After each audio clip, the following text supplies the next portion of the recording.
I'm Mike Anderson.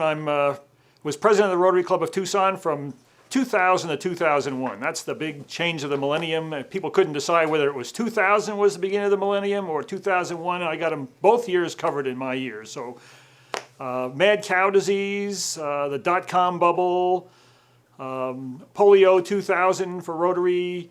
Those were the big issues of the time. I was an 18-year member of the club. I had a chance to see and benefit from many years of seeing past presidents in action. And during my year, my goal was to be an entertaining and humorous and fun president that through self-deprecation and jokes and other sort of chicanery would lead the masses to do what I wanted to do. And I had some great plans and goals for 2001. Some of those goals were primarily to maintain some of the important things that our club had already started, the bell ringing, the reading, mentoring program, keeping attendance up.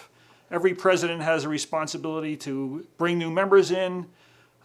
Those are important to me, was to make sure that we emphasized those things and didn't abandon them, and in addition do some additional new things. Some of the new things that we chose to undertake that year, with the board approval of course, I always did what the board told me to do. I never did anything on my own. I always got their support. Was first to have and formulate the first strategic plan for the club, which was started, the efforts were started under Katie Dusenberry and then Brett, who preceded me, and it was my job that first summer to meet in Rio Rico and come up with the first strategic plan. It was largely the culmination of the efforts of those two past presidents that resulted in that. We also decided to have home hospitality, which turned out to be a new innovation for the club that's happily has continued on for the last several years.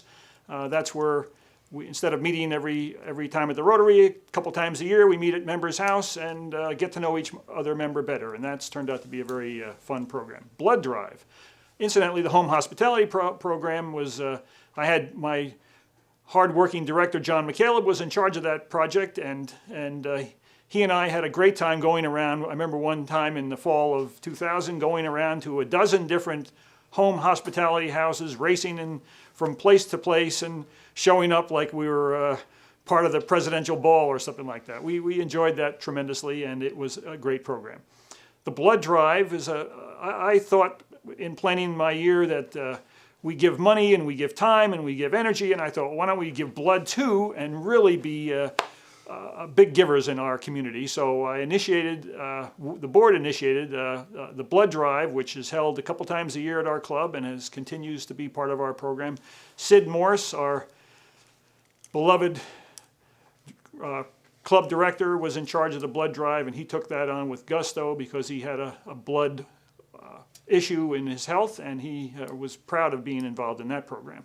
Jim Davenport, my good longtime friend since joining Rotary, was in charge of programs, and he did a terrific job of finding exciting and interesting programs. We had the mayor, we had Clint Van Zandt, the international profiler from Washington, D.C., come and talk, and Dick Tomey, of course, the best football coach at the time, and of course Lute Olson and the mayor, and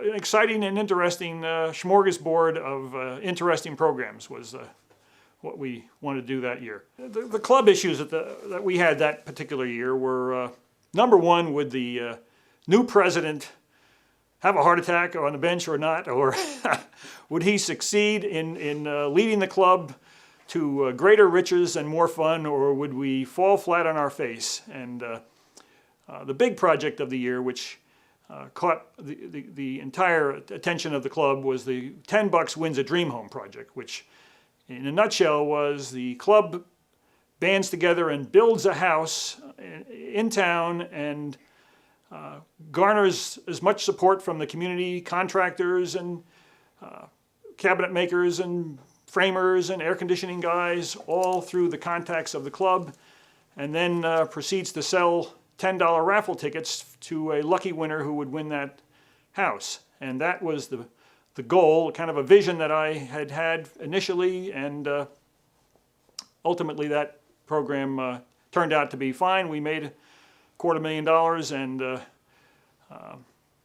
proved to our membership and ourselves that we could undertake a significant project that involved our participation as well as support from the community, and we could bring in other nonprofit organizations such as the Boy Scouts and the Food Bank and Ronald McDonald House to help sell our tickets, and some 25 to 30 contractors and 25 plus different media types all joined forces to promote the Dream Home project and build it and promote our ticket sales. So at the end of the day in February of 2001,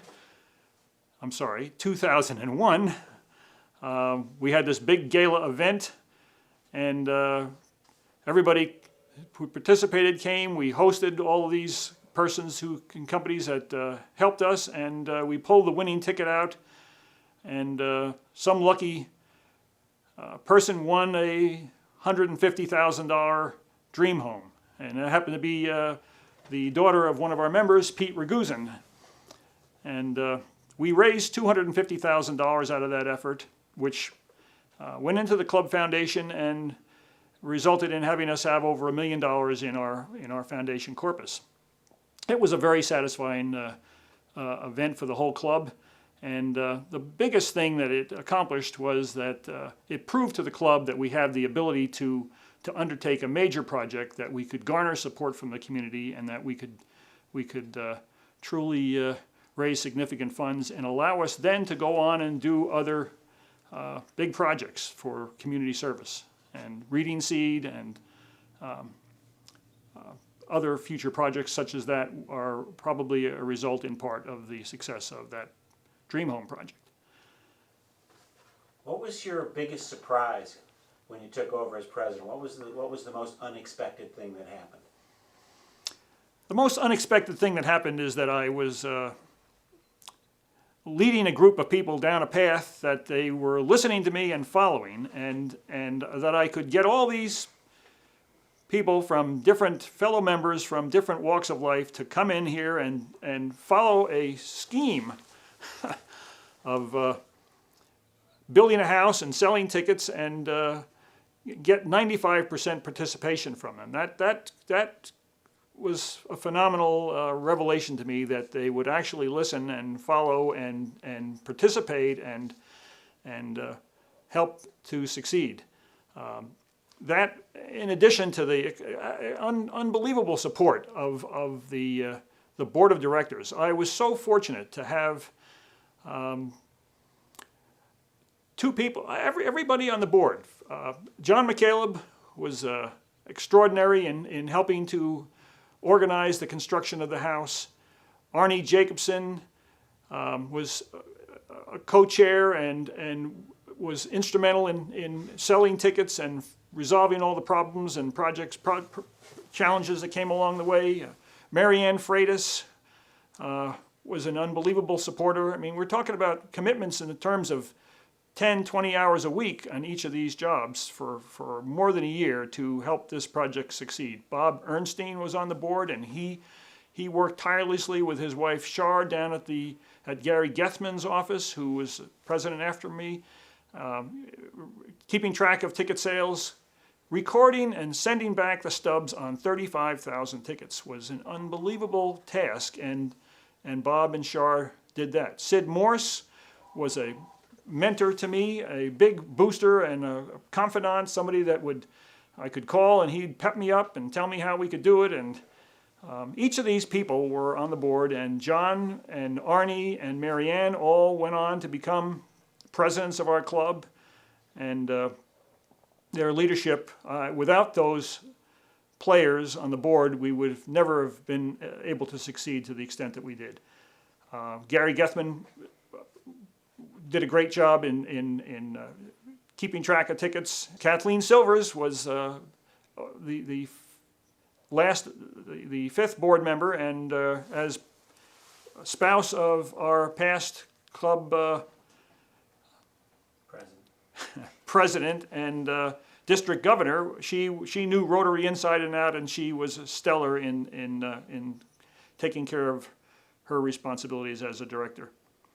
With as big a project as this was, Mike, was there ever a moment where you questioned whether or not it was going to be successful? The Dream Home project was a 2-year project, really. Or it really turned out to be a 3-year project, but it was a 2-year project between Brett Houston's year and my year, where during Brett's year, bless his heart, our dear friend who has since passed away, during Brett's year, we went through the process of planning for this project, getting the consent of the club, and presenting the mini programs to all the different committees in the club to get them to sign on to the concept, so that if it turned out to be a failure, we could at least say, well, these guys said it would be okay to do it. And that was and Brett, throughout the whole time, was a mentor to me, and a hand holder, and an encourager, and when we ultimately succeeded a year after Brett's presidency and during my year, and played out the auction, or pulled the winning ticket, it was a success shared equally by Brett as well as myself and my board. I remember the first day I came into the club and as new president, and it was the first meeting. I had stood up there and told the club all the plans and goals that we had. We were going to increase attendance and bring in more members and do the strategic plan and build this house and make hundreds of thousands of dollars. And then another thing that I told them was that we were going to abandon the scholarship cups. And the scholarship cups were the little metal cup that we kept on the table, and every meeting we put $1 or $2 in the scholarship cups. And certain members of my board wanted us to abandon those cups and bill people directly. So instead of having to put the $1 in each time, they could write a check once a year, and they could get a deduction for that. So I get up there that first meeting. I mean, I was into the thing for 5 minutes, and I said, okay, and the board has decided we're not going to have the scholarship cups. And so the first thing, as soon as I said that, one of the members who'd had 50 years of perfect attendance stands up and says, Mr. President, if you abandon those scholarship cups, I'll bet you a third of the club is going to resign from the club right now. So that was the start of my year, and it was, from there it was much better than that. But that was a little rough spot initially. Having fun, it was one of my top priorities. I was determined to make each week as entertaining as I could possibly do, and I scanned the globe for funny jokes and printed them out word for word on my agenda so that I wouldn't mistell them. So every week I told 1 or 2 or 3 jokes, and the guys from the audience, the women and guys, would yell, more, more, more, wanting more. And they always laughed. And they either were laughing with me or at me. It didn't really matter as long as they were laughing. And that was a lot of fun. We also had the 3 Stews. Stu Goldman and Bill Cozine had the reputation for being the funniest guys in the club. And I teamed up with them, and we put on a little skit, every couple weeks where we told jokes back and forth and a little banter and saw who could have the funniest play. It was very satisfying to draw on either the jokes or the 3 Stews as in Stu Goldman's, to get a little bit of humor out of the club. Fining was another one of my sources of fun and excitement, and I was determined in that regard to find as many people as I possibly could. And there were some weeks when I find 2, 3, 4 people at a time. I find well over 100 people during my year, and we collected a lot of extra revenue and got a lot of good kicks out of it. That was very satisfying and a lot of fun.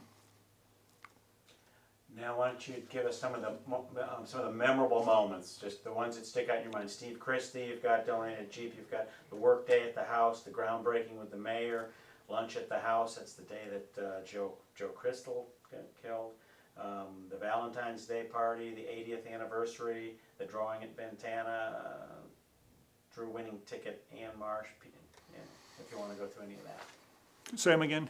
You've got Christie down as having donated a Jeep. Yep. The work day at the house, Yep. groundbreaking of the Dream Home, the mayor there. Should I tell them about compacting We told them we'd never let them know. Really?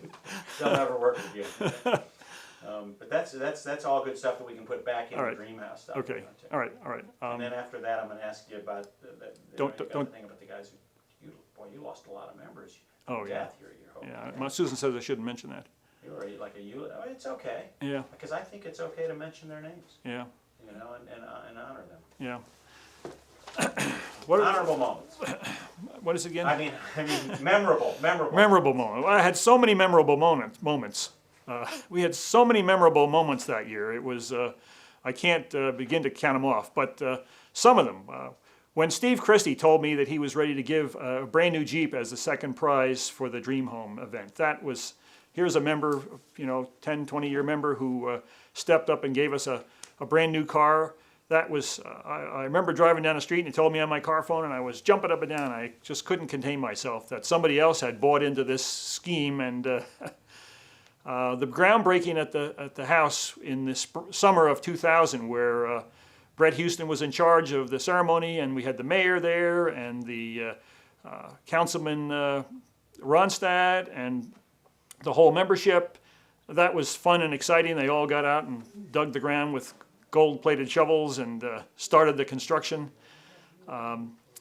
Each week, Charlie Meeker would keep track of the ticket sales, and the barometer started out with just a little bit of red on the bottom, and as the months ensued and we sold more and more tickets, it finally got up to our members' goal of 15,000 tickets. That was a terrific and memorable event when we reached the 15,000 tickets sold just among the club members, not the outside community.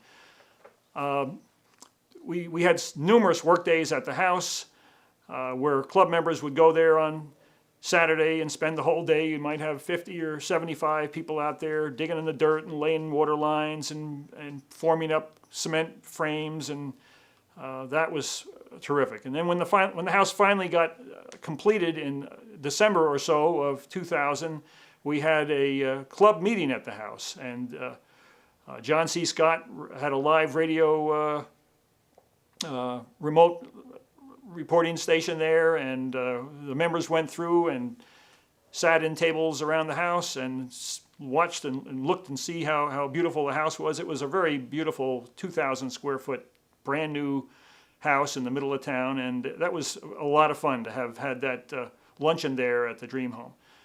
Probably far and away the best, most exciting and memorable was February 10th, 2001, when we had the final party. We celebrated the 80th birthday of our anniversary of our club, of our club's founding, the 80th anniversary of our club's founding. Probably the best, most memorable event was February 10th, 2001, where we had a spectacular party at Ventana Canyon.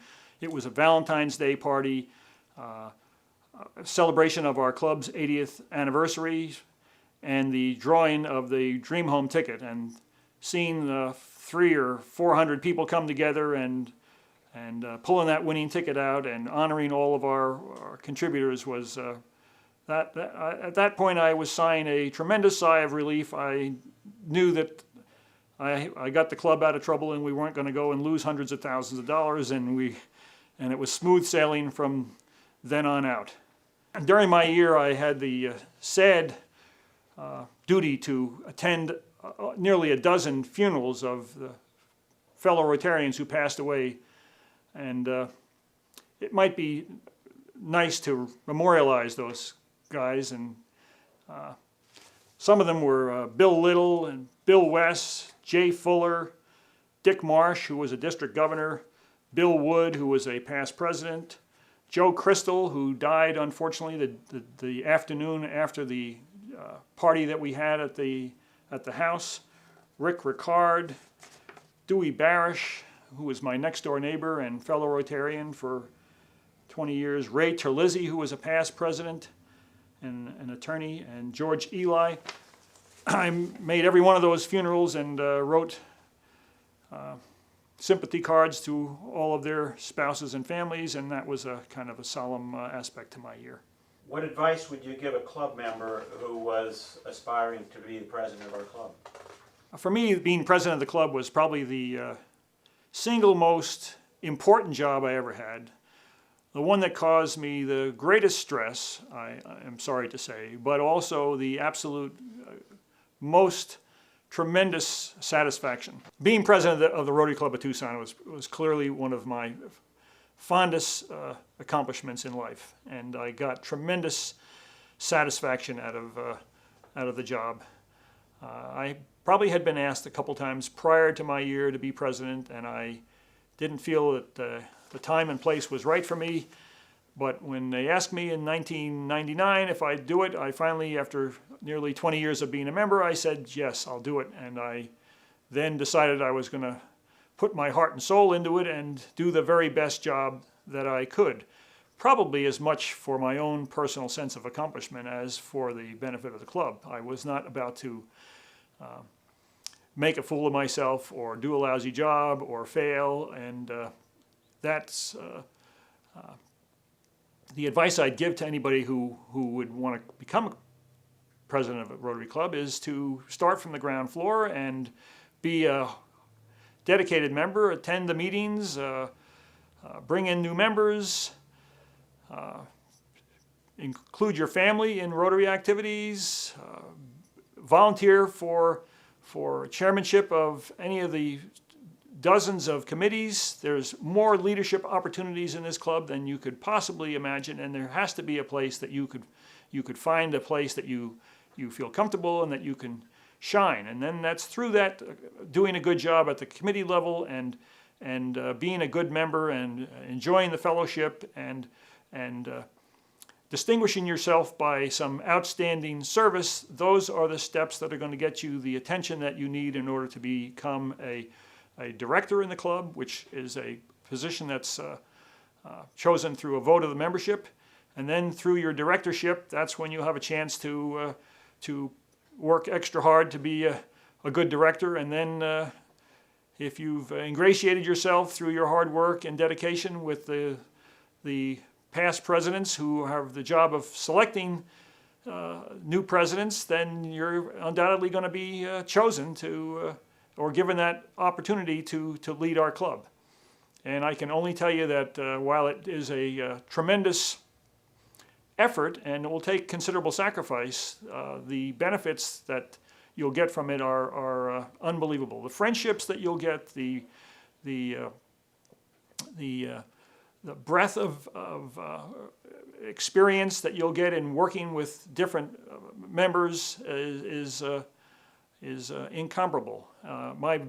My best and probably nearly only friends are fellow Rotarians. Over the course of my time in Rotary, fundraising has been one of the single most controversial issues that we faced. When I came into the club was eat and have lunch and say hello to your buddies and go out and do your business, and there was very little, if at all, any fundraising activities. And when I became a director and under Larry Adamson's tenure in 1986, I think it was, I said, we got to get out there and we got to do more in this community. We've got to start to raise some money and be more involved in the community financially. And that met with some disagreement, and a lot of people said, we don't want to be raising money, we would rather just eat and we'll go be on boards of directors of other nonprofits. But and so over the years, despite the naysayers, and so that first year in 1986, we had our first annual fundraiser. Under Larry's jurisdiction, his leadership, I was the fundraising chairman, and from 1986 on, we almost every year have had some sort of fundraiser. We would raise from $20,000 to $30,000 or $50,000, either an auction where we would donate items and we'd have a nice evening and auction items off, or a raffle where we would sell tickets and raffle off cars, or around the world raffle where we got trips around the world to different destinations, and then we auctioned those trips off. Then finally to the car show, to the Dream Home Project, and then ultimately to the car show project. So if there was a guy to point a finger at as to who was more responsible than others for getting us into reaching down in our pocket and raising money. I suppose I deserve that that label. Fundraising to me is an important part of the vitality of the club. It gets our members involved in a common activity, and then it gives us the opportunity to decide upon where to send the money that we've earned. So that's been a satisfying thing. And the Dream Home project was designed to have a major fundraiser that we could repeat in future years, and it didn't turn out to be followed in subsequent years, but I'm elated as the membership that we chose another project that hopefully will be an annual and ongoing project, the car show. My best friends are all Rotarians. I say that unabashedly. I don't have time to spend, or much time to spend with anybody else, but when I can go to Rotary once a week and I can see familiar faces and I can go to dinner or go on ski trips or hikes or work on service projects, that is by far one of the finest parts of my life. And I've had the good sense to include my family in as many activities as possible. My kids have taken hikes and worked on club service projects, and my wife Susan has been an extraordinary supporter. Without her, and this is probably my final thought, without her support, I would never have been able to be president, nor would I have had the successes that I've enjoyed, nor would I have had the fellowship that I get from my fellow Rotarians.